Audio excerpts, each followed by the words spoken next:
How are you, Dr. Everett Worthington? How are you? I'm doing very well, thank you. I hope Yes. you're well too.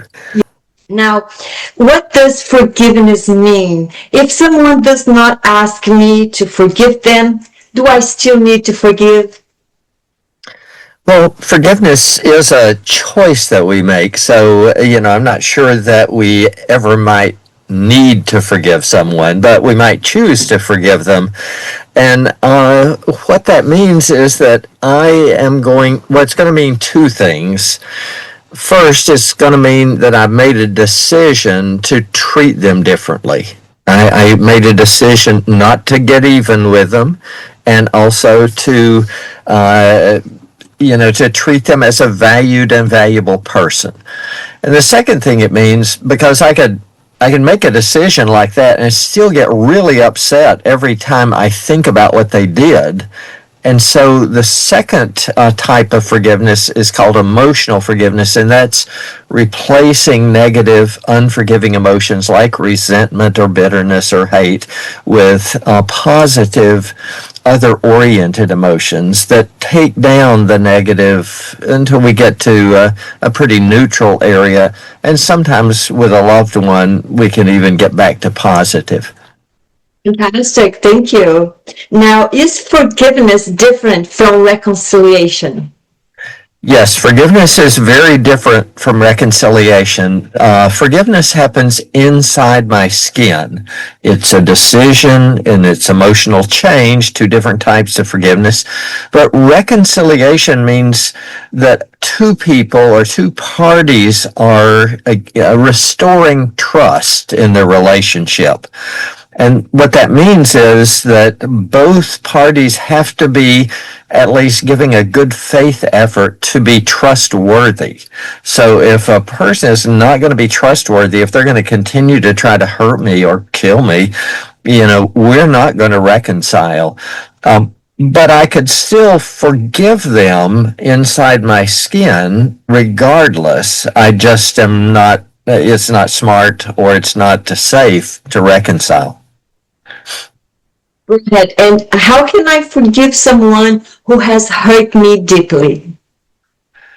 Well, often when we've really been hurt deeply, we have this, what I call an injustice gap. It's a huge sense of injustice. And people look at the amount of injustice that was done and they say, I can never get past that.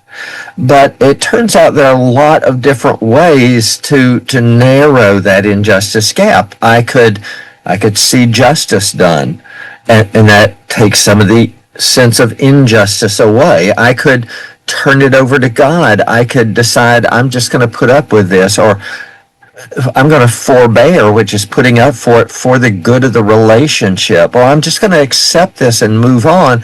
And all of those reduce the size of that gap down to a place where now I can try to forgive the person, and it doesn't seem like something that is like jumping a 20-foot fence. How can I become a more forgiving person? Well, becoming a more forgiving person is really about practicing one forgiveness episode at a time. So, what we found in looking at like 14 different programs to help people forgive is that people can't forgive in general. They have to take one event and try to forgive it, and then take another event and try to forgive that, and another and another. And after a while, it becomes more of a habit of forgiving. And at that point, they look at themselves and say, oh, well, I think I'm a more forgiving person now than I was before. Can you share your work about forgiveness in society? What ideas or actions do you suggest to help people to forgive and make peace with each other? Well, that of course is a really big question. So, we really are talking about reconciliation. So, so this is about restoring trust. And remember, both people, or both parties have to be willing to try to restore trust in order to reconcile. So forgiving the other side helps that trust start to be built in one person, but not necessarily both people. So I like a quote by a peace worker named John Paul Lederach, who's at the University of Notre Dame. And John Paul Lederach says, you can't build a bridge by starting in the center. And so the implication of that is both parties have to start where they are, and they have to build toward the center, and then not really keep score so that they're saying, oh, I did 51% of the work, but the other person is slacking off and only did 49% of the work. No, the idea is to get this bridge where both people can walk over it together and be peaceful with each other. So that's kind of a general idea. Now, reconciliation really is something very complex, and it's very hard to predict what's going to happen. Often conflict comes in waves, so that somebody does something negative and the other person responds in negative, and then more negative, and eventually things level out. But also reconciliation happens in waves. So somebody does something trustworthy, and so then we respond with trustworthy behaviors on our part until things are moving in a more positive direction. So we have to understand that it's very complex when I enter into trying to reconcile. I can't predict the outcome. I can anticipate that things will ebb and flow. They may even look like they're repeating, but they're not really. It's more like spiraling to a new place that's similar, but not exactly the same. And then, people try to restore the humanity of the other person. When we declare someone our enemy, we usually are treating them as a non-person, a non-human. And so part of reconciliation is rehumanizing them, is seeing them not as the devil incarnate or as the evil, incarnate, but rather as a person who's fallible like me, who's made mistakes like me, and so let's build that bridge together that we can both walk across. In short, I must forgive because I'm not perfect as well.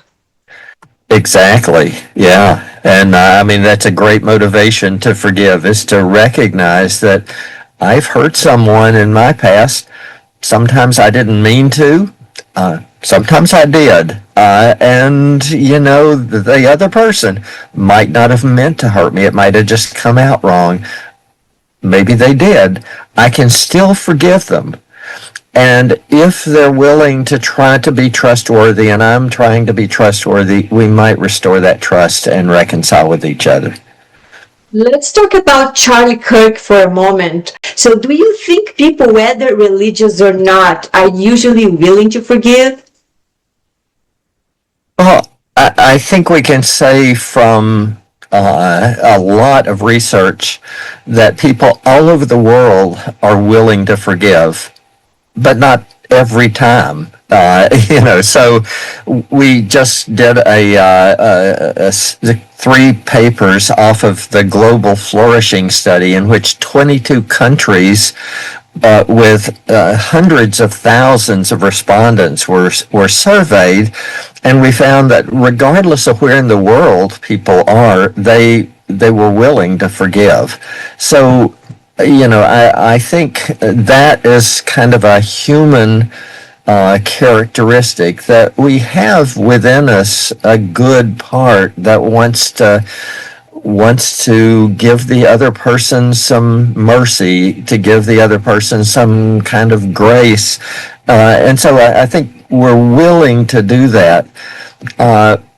in terms of the death penalty, people differ on their views of that, of course. I am very pro-life, so I am totally against the death penalty. I think that it's kind of a barbaric solution to social solution. But that doesn't mean that wrong should not be taken care of in a societally safe and appropriate way. So, incarceration is often the way that we do that. So, do you think that should society forgive Tyler Robinson? If so, can you explain the difference between forgiving a crime and punishing it? Yeah, I think forgiveness is really something individual. It's not really something a society does. So individuals in society could forgive Tyler Robinson. It wouldn't matter in terms of justice, because justice is a societal and social enterprise. It's something we do in society. It's something that designated people in society can do, but we don't really have the same thing that somebody is our designated forgiver. So that's just so there's no such thing as society forgiving a crime. Now we can declare someone not guilty. We can make as a society a merciful judgment in which, if the stated penalty is, say, 7 to 20 years, we can say, well, that's going to be 7 years. That's a merciful side of things. So mercy is part of the justice system, just like justice is part of the justice system. But those are all societal. Forgiveness is something that all the individuals, might or might not do, depending on, how they're oriented in a particular case. Right. And moving towards the end now of our interview, what do you think about Erica KIRK saying in public that she forgave Tyler Robinson? Should she have done this in private instead? Well, that's really up to her, but, saying I forgive you is not forgiveness. I mean, we have to understand forgiveness happens inside my skin.